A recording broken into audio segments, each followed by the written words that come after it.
Dans un contexte de Covid et puis avec tous ces décès, ces grandes figures qui rejoignent les cieux. Oui, triste, mais bon, il faut prier que Dieu ait pitié de leur âme et puis voilà, qu'on tire les leçons un peu de leur vécu sur terre parce que leur vécu n'a pas été, disons, inutile.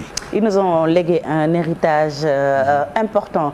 De toute façon, on va y revenir, mais en attendant, on va attaquer les quotidiens et on commence avec l'Observateur. On commence par l'Observateur avec ce que vous avez évoqué tantôt, c'est cette Tabaski 2020, la foire aux invendus. On parle d'invendus, déjà qu'un vendeur de moutons se plaint pour dire depuis 20 ans, je n'ai pas autant connu de désagréments.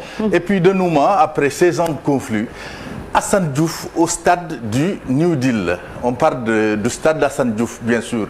Et puis c'est notre Tristan qui un peu colore de larmes les journaux de ce matin. C'est d'abord le rappel du khalife de Medina Baye, Cheikh Ahmed Tidiane Niass, tire sa révérence à l'âge de 88 ans, nous dit l'Obs. Décès également du président du CNES, Mansour Kama, capital décès, comme c'était le, disons, patron des patrons sénégalais. Le journal nous dit que Mansour Kama, capital décès, comme le capital, bien sûr.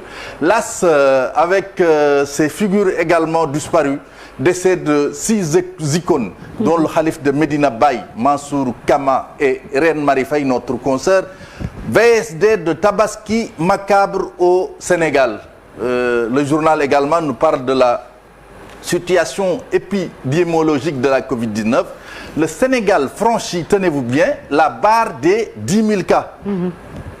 Alors, enquête également qui revient un peu sur les décès de Mansour Kama et du khalife de Medina Baye pour nous dire que la faucheuse Sahardi, Serigne Pape Malick Sy, puis Babacar Touré, hier, Mansour Kama et Cheikh Ahmed Tidiane Niass, la mort frappe par le haut. Et puis Vox Pop, Medina Baye, père Papa Cheikh.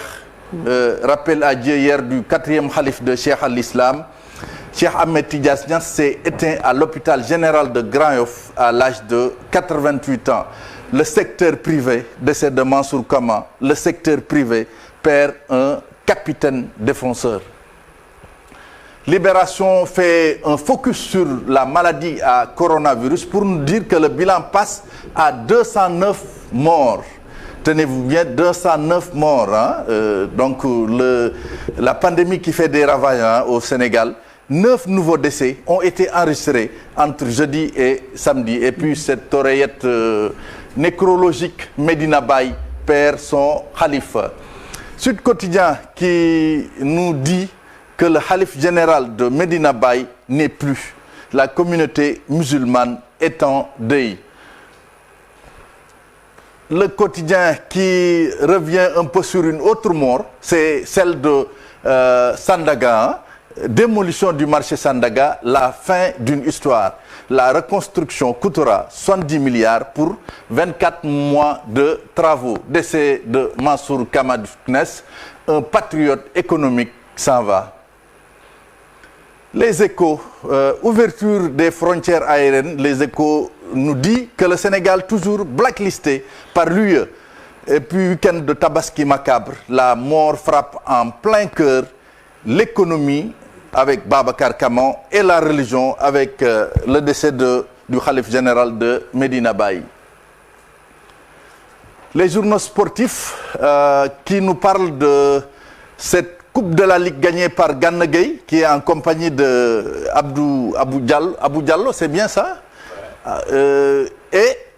Qui nous dit, le journal qui nous dit, Paris gagne la Coupe de la Ligue. Gana, un triplé et des doutes.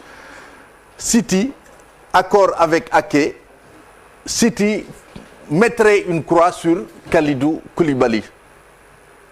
Stade qui revient un peu sur ce trophée, le 3e de Gana Gueye avec le PSG, vainqueur de tous les trophées en France. PSG, la confiance sans les certitudes avant la Champions League. Et puis pour terminer, 5 mois de compétition, 37 journées, 23 promoteurs, grève des arbitres, une saison Corona. Corona, c'est... Une saison Corona. Merci beaucoup Mor Talla Gueye pour cette revue des titres. C'est Sunu Lamb qui met fin quand même à cette revue des titres. Rendez-vous demain, Inch'Allah. Rendez-vous demain, Inch'Allah. Inch'Allah. C'était Mor Talla Gueye pour la revue des titres. Retenez également un autre événement.